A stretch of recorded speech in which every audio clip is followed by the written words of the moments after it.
දෙනාටම සුබ සංධ්‍යාවක් වේවා කියලා ප්‍රාර්ථනා කරමින් පිළිගැනීමේ කතාව සිදු කළ සාමාන්‍යකාරීතුමා විසින් පිළිගත් අපේ වෙළඳ වාණිජ්‍ය ආහාර සුරක්ෂිතතා සමුපකාර සංවර්ධන අමාත්‍යාංශයේ නියෝජ්‍ය ඇමතිතුමා ප්‍රමුඛ ඒ සඳහන් කළ සියලු දෙනාගෙන්ම අවසරයි. ඒ සියලු දෙනා වෙනම නම් වශයෙන් සඳහන් කරන්නේ අපේ ආරාධනයේ පරිදි පැමිණි ඒ හැම දිනාගෙන්ම අවසරයි. ලෝකයේ සමුපකාරය ආරම්භ වෙලා දැනට වර්ෂ 181ක් වෙනවා. ඒ ලෝකයේ ආරම්භ වුණු සමුපකාර ව්‍යාපාරය ජාත්‍යන්තර සන්ධානයක් හැටියට ආරම්භ වෙලා අවුරුදු 130ක් පරණයි.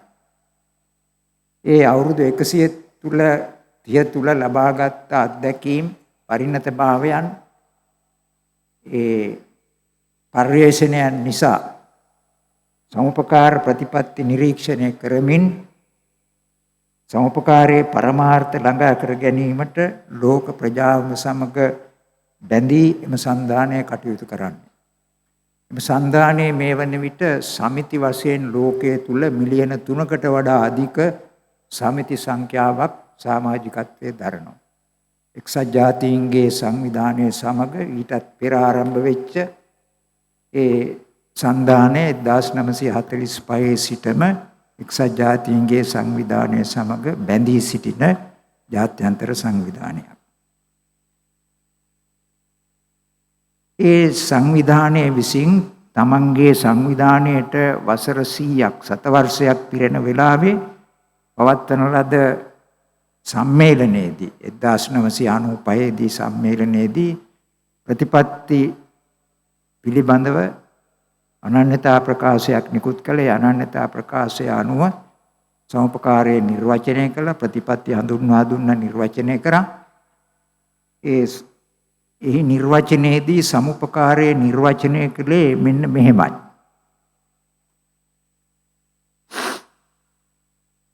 සමුපකාරය යනු හවුල් අයිතියක් ඇතිව ප්‍රජාතන්ත්‍රවාදී පාලනයක් ඇති ව්‍යවසායක් මගින් තම පොදු ආර්ථික සමාජ හා සංස්කෘතික අවශ්‍යතා සහ බලාපොරොත්තු ඉෂ්ට කර ගැනීම පිණිස ස්වේච්ඡාවෙන් එකමුතු වී ස්වාධීන පුද්ගල සංවිධානයක් ලෙසටයි නිර්වචනය කළේ.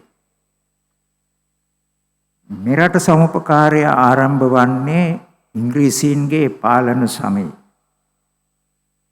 අපේ රටේ වෙල් ලක්ෂයක් පමණක් නොව මුඩුබිම් ගොඩබිම් විශාල ප්‍රමාණයේ මහා පරිමාණ වතු යායන් බවට ඉංග්‍රීසීන් විසින් පත් කිරීම නිසා එවක ජීවත් වුණු සාමාන්‍ය ජනතාවට ඇති වුණු පීඩාවන්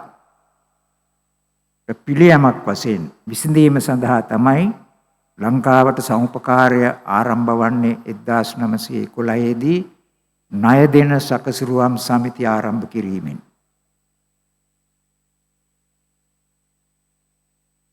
ඒ සමුපකාරය කියන වචනය අපිට අලුත් වුණත් එකට එක්ව වැඩ කිරීමේ සහජීවනයෙන් කටයුතු කිරීමේ පුරුද්ද ඇබ්බැහිකම මේ රටේ මිනිසුන්ට අමුත්තක් වුණේ නැහැ. එහෙම ආරම්භ කරන්නට පෙරත් නීතියෙන් ආරම්භ කරන්නට පෙරත් දුම්බර මිටියාවතේ සමුපකාර සමිතියක් තිබුණා. කොහොම නමුත් 1942 වන විට සමුපකාර සමිති 2000ක් පමණ සමුපකාර මධ්‍යම බැංකු කෝපරේටිව් සෙන්ට්‍රල් බැංක් 3ක් සංගම් යූනියන් 4ක් ඇතිව තිබුණා. ඒ 1950 වෙනකොට තමයි ලංකාවේ සෙන්ට්‍රල් බැංකුව ඇතිවන්නේ. ලංකා මධ්‍යම බැංකුව ඇතිවන්නේ මේ සනස බැංකු ක්‍රමය ආරම්භ වෙලා 1911 ආරම්භ වෙලා කටයුතු කළාට බොහෝ කාලයකට පස්සේ අවුරුදු 39ක් විතර ගිහිල්ලා. හැබැයි මේ සමුපකාර බැංකුව 1960 වෙනි දශකයේදී මහජන බැංකුව බවට ස්ථාපනය වුණා.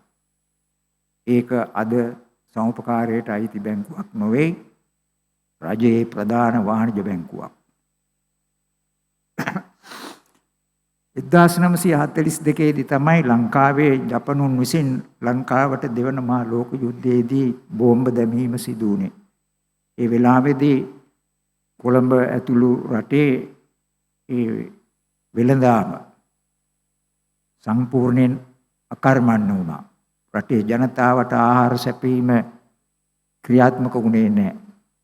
ඒ නිසා හදිසි තත්වයක් ඇතිකොට රජය විසින් හාල් පිටිසීනි ගෙන්වීම සඳහා රජයට පවරා ගත්තා. නමුත් අනිකුත් බඩු ගේන්න ක්‍රමයක් තිබුණේ නැහැ. ඒකට සමුපකාර කොමසාරිස්වරයාගේ ප්‍රධානත්වයෙන් සභාපතිත්වයෙන් සමුපකාර තොග වෙළඳ ආයතනයක් පටන් ගත්තා. පටන් අරගෙන ඒකෙන් ආනයනය කළ බඩු රටට අවශ්‍ය. එහෙම ගෙනාවත් ඒ බඩු බෙදා හැරීමේ ක්‍රමයක් ලංකාවේ තිබුණේ නැහැ.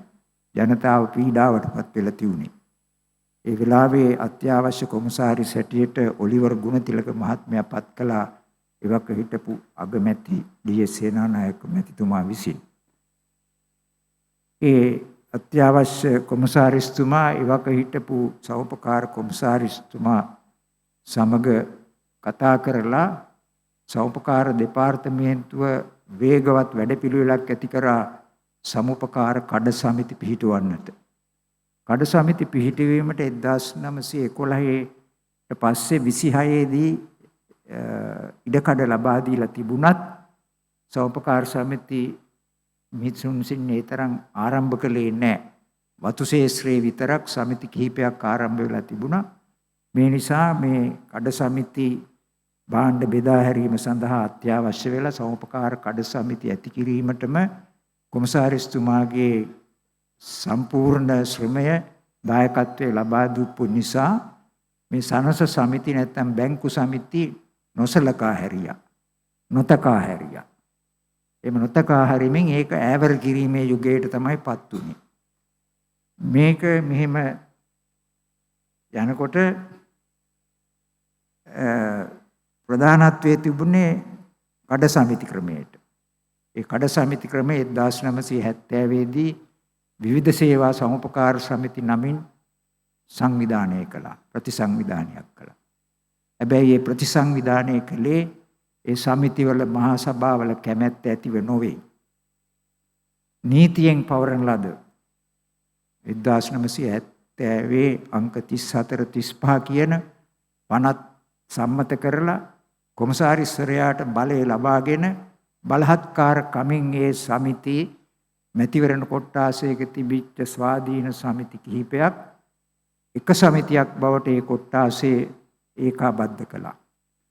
ඒ නිසාම සමාජිකයන් කල්පනා කළා ඒක අපට අයිති එකක් නෙවෙයි කියලා. සමාජිකයන්ගේ විවිධ සේවා සමුපකාර සමිති වලින් ඈත් වුණා. එපමණක් නෙවෙයි විවිධ සේවා සමිති ක්‍රමය තුල තිබිච්ච ඍජු ප්‍රජාතන්ත්‍රවාදී ගුණය අහිමි වෙලා ගියා. තමන්ට මහා සභාවට සහභාගී වෙලා තමන්ගේ පාලක මණ්ඩලය තෝරා ගැනීමේ ක්‍රමයෙන් ඈත් වුණා. ඈත් කළා. සුළු නියෝජිත පිරිසක් පමණක් තෝර ගන්නවා. ඒක අද දවසේ සමාජිකයන් අතරින් තෝරා ගන්නවා වුණත් අපට මාධ්‍ය වලින් දකින්නට ලැබෙන්නේ පක්ෂ අතර පොරයක් බවයි. දේශපාලන පක්ෂ අතර පොරයක් හැටියට තමයි අපට විවිධ සේවා සමුපකාර සමිති වල ඒ පාලක මණ්ඩලපත් කිරීම දකින්න තියෙන්නේ. මේ සියලු හේතුන් නිසා අද එහි සමුපකාරිකයා නැත්තම් සමාජිකයා ඉවත් වෙලා ඈත් වෙලා තමයි කටයුතු කරන තත්ත්වයේ තිබෙන්නේ. මේ කාරණේ මේ සහභාගී වන සමුපකාර නායකයින් සහ රජය වෙනුවෙන් සහභාගී වෙන ඇමතිතුමාලාගේ අවධානය යොමු කරලා අප ඉදිරියේ සඳහන් කරන පුනර්ජීවනයක් ඇති කිරීමට අවධානය යොමු කරන්න කියලා ඉල්ලා සිටින්නට කැමැතියි.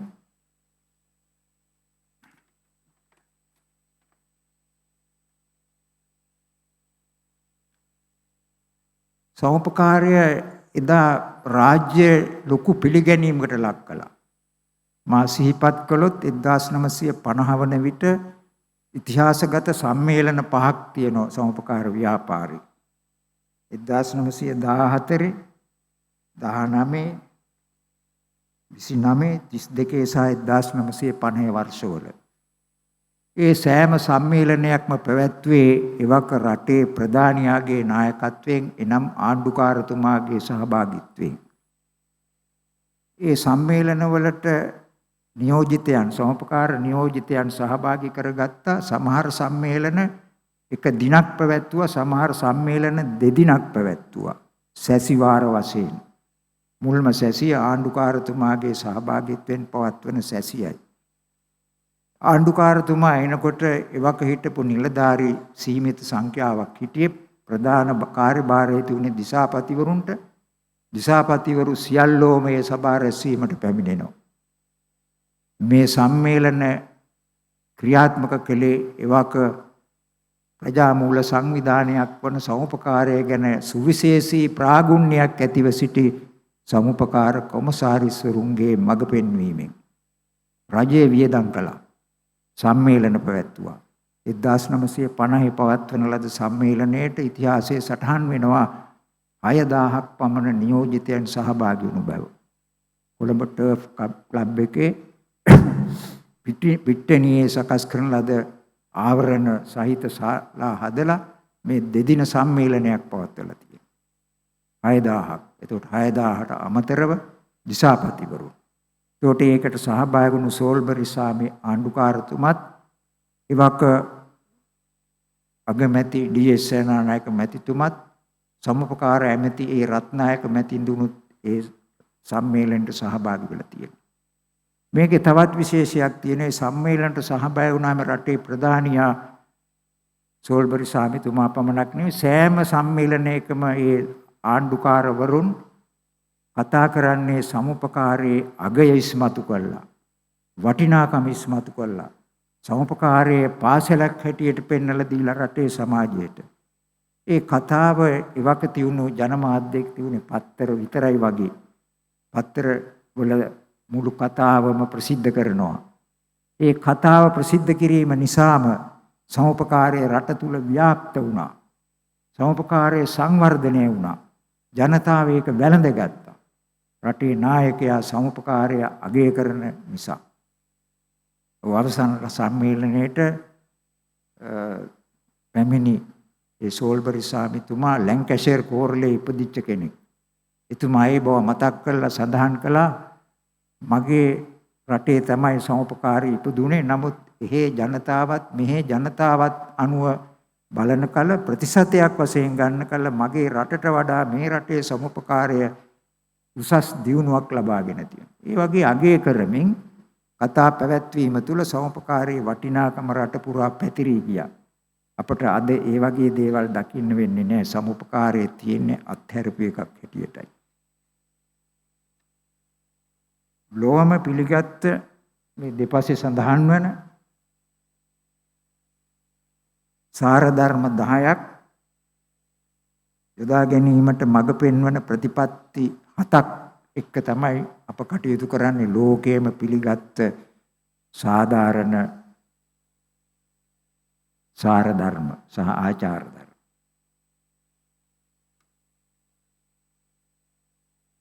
එතකොට මේක ජාත්‍යන්තර සමුපකාර ව්‍යාපාරයක් බැවින් සමුපකාර ක්‍රමේ ජාත්‍යන්තර පිළිගැනීමට ලක් වෙච්ච ව්‍යාපාරයක් බැවින් මේ ලංකාවේ ජාතික ප්‍රතිපත්තියක් සමුපකාරයට තියෙන්න ඕන. ඒක ජාතික ප්‍රතිපත්තියක්. ඒ නිසා ජාතික ප්‍රතිපත්තියක් වන විට ලංකාවේ ව්‍යවස්ථාදායකයේ මගින් තමයි ඒකේ ඒ ව්‍යවස්ථාපිත නීති රීති පනවන්නට ඕන. ඒක පළාත් සභාවලින් පැනවීම යෝග්‍ය වෙන්නේ නැහැ. නමුත් අපේ රටේ විමධ්‍යගත විෂයක් හැටියට තිබුණත් ඒ ගැන කල්පනා කළ යුතුව තියෙන ජාතික ප්‍රතිපත්තියක් වන තැන ඒ විෂයන් විමධ්‍යගත කිරීමට නොහැකි බවයි අපි වටහා ගන්නෙ. ඒ වගේම විදේශ සම්බන්ධතා ඇති කටයුතු කරන විෂයන් සමුපකාර බැංකු ක්‍රමය සහ සමුපකාර සංවර්ධන ක්‍රමය ඒ මධ්‍යගත විෂයක් හැටියට සංවෘත ලයිස්තුවට ඇතුළත් වූ දෙයක් හැටියටයි අපි දකින්නේ. මේක අමාරු නෑ. ඇයි? මේක කරන්න අමාරු නෑ. නොකලත් එහෙම සමගාමී ලැයිස්තුව හැටියටත් තියෙන නිසා කරන්න අමාරුවක් නෑ. උතුරු හා නැගෙනහිර දෙපළාතම අදටත් පිළි අරගෙන තියෙන්නේ පාර්ලිමේන්තුව සම්මත කරන ලද පනත පමණයි. ඒ උදවිය විතරක් සමුපකාරයේ වටිනාකම තේරුම් අරගෙන පළාත් සභා ප්‍රඥප්ති සකස් කරලා නැහැ ඇමතිතුමනි. ඒ නිසා මේක ගැනත් කල්පනා කරලා ජාතික ප්‍රතිපත්තියක් සමුපකාර ප්‍රතිපත්ති ලෝකයේ පිළිගත් ප්‍රතිපත්ති මත තමයි අපි කටයුතු කරන්නේ. ප්‍රතිපත්ති නැති තැන සමුපකාරයක් නැහැ. ඒ නිසා ඒ ගැනත් කල්පනා කිරීමට අවශ්‍යයි. මේ විදිහට 1942 සිට දෙපාර්තමේන්තුව මේ බැංකු සමිති සනස සමිති ඈවර කිරීම කරගෙන යන අතරේ අපේ එවක හිටපු සමුපකාර නායකයින් කිහිප දෙනෙක් එකතු වෙලා සාකච්ඡා කරලා තීරණයකට ආවා සෑම දිස්ත්‍රික්කයකම සංගමයක් බැගින් පිහිටුවේ යුතුයි කියලා. ඒ සංගමය විසින් සෑම ගමකම සමිති පිහිටවීමටත් ඒ සමිතිවල නායකත්වයට සමාජිකත්වයට මඟ පෙන්වන අධ්‍යාපනය පුහුණුව ලබා දිය යුතු බවට තීරණය කළා. අන්න ඒ තීරණයේ ප්‍රතිඵලයක් වශයෙන් තමයි 1981 දී කොළඹ සංගමය දිස්ත්‍රික් සනස සමිති සංගමය ආරම්භ වන්නේ. ඒ ආරම්භ වීමෙන් පසු වඩා වැඩි විස්තරයක් මා සඳහන් කරන්න යන්නේ නැහැ. ඔබට තිරයේ දිස්සුණා ඒ සංගමය කරන ලද කටයුතු මත මේ වන විට සමාජික සමිති 365ක් වටා පවුල් 3 ලක්ෂයකට වැඩි ප්‍රමාණයක් සමාජිකත්වයේ දරන සංවිධානයක් බවට පත්වෙච්ච බව. ඒ වගේම මේ සිදු කරන පවුලක් හැටියට ළමා සමාජ, තරුණ සංවිධාන, කාන්තා සංවිධාන ඇතුළු පවුලම සම්බන්ධ වෙන්න පුළුවන් ඒ ස්වාධීන දේශපාලන ස්වාධීනත්වයක් ඇති සමුපකාරය තමයි එහෙම කටයුතු කරන්න පුළුවන්කම තිබෙන්නේ. ඒ නිසා විශේෂයෙන් කල්පනා කරන්නට පුළුවන් මේක සකසුරුවම් හා ණය ගනුදෙනු සමුපකාර කිව්වාම ණය දීමත් තැන්පත් එකතු කිරීමක් තමයි මේක කරන්නේ කියලා. එහෙම නෙමෙයි. ඔබට එහුණා මා හිතන විදිහට අපේ සමාජ සත්කාරක සේවාවන් රාශියක් සිදු කරනවා. ප්‍රජා සේවා හැටියට විවිධ සේවාවන්, පුස්තකාල සේවාවන්, වෛද්‍ය සායන පැවැත්වීම, විවිධ ප්‍රජා මූල ඒකක මගින් සමාජයට අවශ්‍ය කරන බොහෝ දේ මේ සනස සමිති මගින් සිදු කරනවා.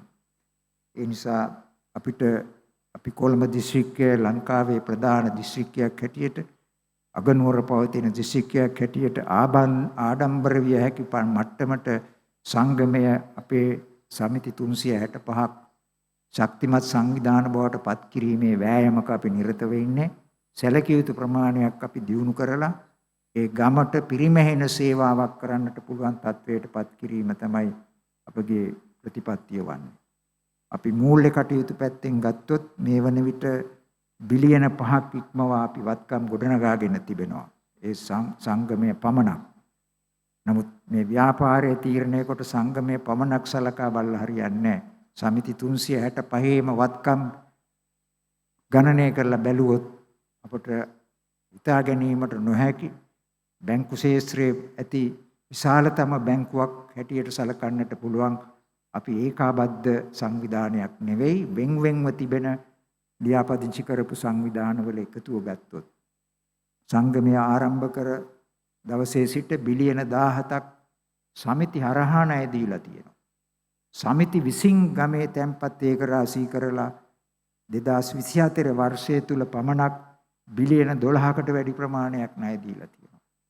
මේ නව රජය බලාපොරොත්තු වුණා දුප්පත්කම නැති කිරීම සඳහා සංවර්ධන බැංකුවක් පිහිටුවලා ඔවුන්ගේ ව්‍යවසායක කටයුතු වලට ණය දීම. ටිල්වින් සිල්ලා මැතිතුමා ජනතා විමුක්ති පෙරමුණේ ඉන්නවා. මම කැමැති අපි සමග සාකච්ඡා කරන්න ඒ සංවර්ධන බැංකුව දෙන පොලියටම සමාජිකයාට ණය මුදා හැරීමට අපේ සංගමයට හැකි බව මම කියන්න කැමතියි. අමතර පොලියක් ලබා ගන්නේ නැතුව. ඒකට මේ විදියට බැලුවොත් මේ විදිය සංගම් ශක්තිමත් කරගත්තොත් ලංකාව පුරාම ඒ අපිත් කරන්නේ දිලිඳුකම තුරන් කිරීම සඳහා කටයුතු කිරීමයි. ඒකට අපිට පුළුවන්කම ලැබෙයි අමතර පොලියක් බැංකු පාලනය කිරීමට කළමනාකරන වියදමක් නැතුව අපි දරන වියදමම උපයෝගී කරගෙන මේ පිරිවැයම දරාගෙන අපට තවත් අමතර කෝටි ගාණක් වෙන් කිරීම මුදල් මුදා හැරීම විතරයි අපට තියෙන්නේ. අපිට ඒ කාරණේ කරන්නට පුළුවන්. අපේ ආර්ථික සමාජීය ප්‍රතිපත්ති දිහා බලන කල මේ රාජ්‍ය ප්‍රතිපත්තිය මෙහෙවීමේ මූලධර්ම කියන කාරණේට ආණ්ඩුක්‍රම ව්‍යවස්ථාවේ බැලුවොත් 27 වෙනි වගන්තියේ එක් වගන්තියක් තියෙනවා මෙන්න මෙහෙම සඳහන් කරලා. ප්‍රමාණවත් ආහාර පාන ඇඳුම් පැළඳුම් සහ නිවාස පහසුවද ජීවන තත්ත්වයේ නිරන්තර වර්ධනයේද විවේකය හා සමාජීය හා සංස්කෘතික ඉඩප්‍රස්ථා නිසි පරිදි ප්‍රයෝජනයට ගැනීමද ඇතුළු ප්‍රමාණවත් ජීවන මට්ටමක් සියලු පුරවැසියන්ට අත්කර දීමට අපකැපවන බව රජය අපකැපවන එක කාරණයක් තමයි ඒක. ඉතින් අපිත් අපකැප වෙන්නේ ඒකටමයි. ඒ නිසා අපි කරන්නේ රජයට සේවයක්. ඉංග්‍රීසි ආණ්ඩු මේක හොඳට තේරුම් ගත්තා. ඒ නිසා තමයි ඉංග්‍රීසි රජය සියලුම බදු වලින් නිදහස ලබා දුන්නා පමණක් නෙවෙයි සෑම සමෝපකාර සමිතියක්ම එදා ලිපි යවන්නත් නොමිලේ ලිපි යවන්නත් පවා ඉඩ දුන්නා. සියලුම අනුග්‍රහ ලබා දුන්නා. ඇයි? රජය කළ යුතු වැඩ තමයි මේ සමෝපකාර සමිති විසින් කරන්නේ කලේ. අදටත් කරන්නේ එහෙමයි. අපි සමග ඉන්න සමාජික අපි සමග ඉන්නේ කවුද? අපි සමග ධනවතුන් ඉන්නවද? ධන බලයේ තියෙන අපි සමග නැහැ. ඒගොල්ලන්ට සහෝපකාරය අවශ්‍ය නැහැ. නේද? නිල බලයේ තියෙන උදවිය අපි සමග ඉන්නවද? නැහැ. ඒගොල්ලන්ට අවශ්‍ය නැහැ. වරප්‍රසාදලත් පන්තියට සමෝපකාරය අවශ්‍ය නැහැ. මෙතෙක් සිටපු සියලු රජවල් කලේ ධනෙ තියෙන මිනිහට, බලයේ තියෙන මිනිහට, වරප්‍රසාද තියෙන මිනිහම නගා සිටවීම සඳහා ප්‍රශ්න විසඳුව තමයි. මේ රජය තමයි මේ ගැන හිතන්නේ. මොකද අපි මේ අනුර කුමාර දිසානායක මැතිතුමාට ජනාධිපති ධුරයට පත් වෙන්නට පෙර තමයි අපි අපේ යෝජනා ඉදිරිපත් කළේ. අපි බලාපොරොත්තු වුණා මේ රටේ වෙනසක් වෙයි කියලා. හැබැයි සමුපකාර ව්‍යාපාරයේ දේශපාලන මධ්‍යස්ථභාවයක් තියෙන්නේ. අපි එක පක්ෂයකට නැඹුරු නැහැ. නමුත් අපි ඒ වෙලාවේ මැදිහත් වෙලා එතුමාට මම පොත් දෙකකුත් යවුවා. මම ලියපු යෝජනාත් ඇරියා. මට පිළිතුරු එව්වා ඊටාම වැදගත් යෝජනා අපේ ප්‍රතිපත්ති සාධනයට ගන්න යෝග්‍යයි කියලා ලේකම්තුමාට යවුවයි කියලා. එපමණින් අපි නැවීති හිටියේ නෑ. මැතිවරණයට පෙර එවක පාර්ලිමේන්තු මන්ත්‍රී විජිත හේරත් මැතිතුමා ගෙන්නගෙන ආරාධිතය හැටියට ගෙන්න මම සම්මේලනයක් පැවැත්වුවා. නායකයෝ 1000ක් එකතු කළා කොරතටදී. ඒකෙදී අපි බාර දුන්නා සමෝපකාරයේ පුනර්ජීවනයක් ඇති කරන්නට අවශ්‍ය යෝජනා. ඒ බාර දුන්නු යෝජනා මගේ නෙවෙයි. අපේ සංගමේව නෙවෙයි. වර්ෂ 2000 දී පත් කළ මහාචාර්ය ජේ.එම්. ගුණදාස මහතාගේ සභාපතිත්වයෙන් යුත් සමුපකාරයේ පිළිබඳව පරීක්ෂණ කොමිෂන් සභාවක්, ජනාධිපති කොමිෂන් සභාවක්. ඒක 2002 පළවෙනි සැසි වාර්තාව හැටියට මුද්‍රණය කරලා තියෙනවා. ඒක පුස්කමින් තියෙන්නේ. ව්‍යාපාරයේ මා අවුරුදු 50ක් විතර නිරත වෙලා ඉන්නේ. මම රජයේ සේවයේ මහා භාණ්ඩාගාරයේ රාජ්‍ය මුදල් අධ්‍යක්ෂවරයා හැටියටයි විශ්‍රාම ගියේ. ඒ සෝපකාර අමාත්‍යාංශයේ සේවය කිරීමෙන් තමයි මම මේකට ලැබියාව දැක්ුවේ. ඒකට අපි යෝජනා කරන අපේ යෝජනා නෙවෙයි. ඒ කොමිෂන් සභාව, ජනාධිපති පරීක්ෂණ කොමිෂන් සභාව දීර්ඝ අවුරුදු 1කමාරක් විතර දීර්ඝ අධ්‍යයනයක් කළා, පරිශන කළා. එදා හිටපු සියලුම පළාත් ඇමතිවරුන් එක්ක සාකච්ඡා කළා. පළාත් මහලේකම්වරු, පාර්ලිමේන්තු മന്ത്രിවරුන් පාර්ලිමේන්තුවට ගිහිල්ලා සාකච්ඡා කරලා වර්ක්ෂොප්ස් වැඩමුළු පවත්වලා රටේ පළාත් හැම එකකම සෝපකාර දෙපාර්තමේන්තුව කොමිෂන් සභාව ආදී හැමෝගෙම අදහස් ලබාගෙන මම සන්තෝෂයි මෙතෙන්ට ඇවිල්ලා ඉන්න උපාලි හේරත් මහත්මයා අද ජාතික සංවර්ධන සෝපකාර ආයතනයේ සභාපතිත්වයේ දරන ඒ වගේම සෝපකාරයේ ප්‍රතිසංවිධානය කිරීම සඳහා පත් කරන ලද කමිටුවේ සභාපති හැටියට උපාලි අපේ හිතවත් උපාලි හේරත් මැතිතුමා ඉන්නවා. එතුමාත් ඒකේ කොමසාරිස්වරයෙක්. ඒ නිසා මම හිතනවා අපේ බරපතල ඉල්ලීම වැඩි මාන්සි වෙන්න ඕන නැහැ. දැන් අමුතු කමිටුපත් කරලා කරදර වෙන්න ඕන නැහැ. ඒ මහාචාර්ය ගුණදාස මැතිතුමා ඉදිරිපත් කරපු ඒ කොමිෂන් සභාවේ නිර්දේශ සහිත නිර්දේශ 13 වෙනි පරිච්ඡේදයේ විතරක් ඇතුළත් කරලා තියෙනවා සියලු නිර්දේශ ටික. ඒ නිර්දේශ ටික බලලා අපේ අදහස ඒක ප්‍රශස්ත නිර්දේශ තියෙන්නේ අදටත් වළංගුයි.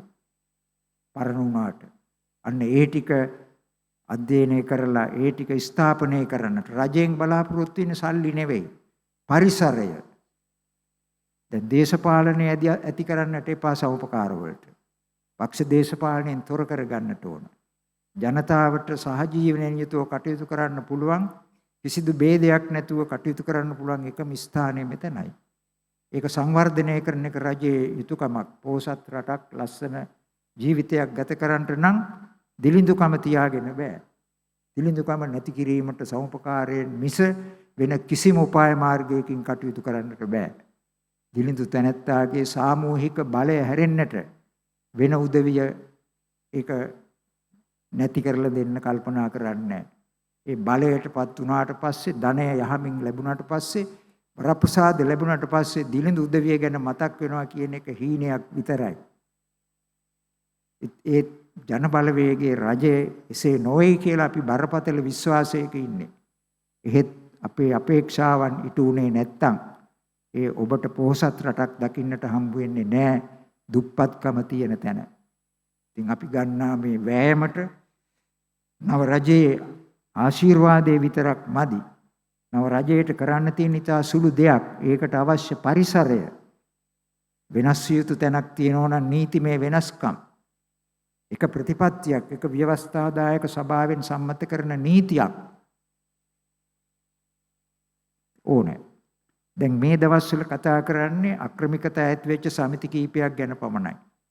සමිති 15000ක් ලංකාවේ තියෙනවා. සමිති 10ක් 15ක අක්‍රමිකතා තියෙනවා. ඇයි ඒ අක්‍රමිකතා ඇති වෙන්නේ?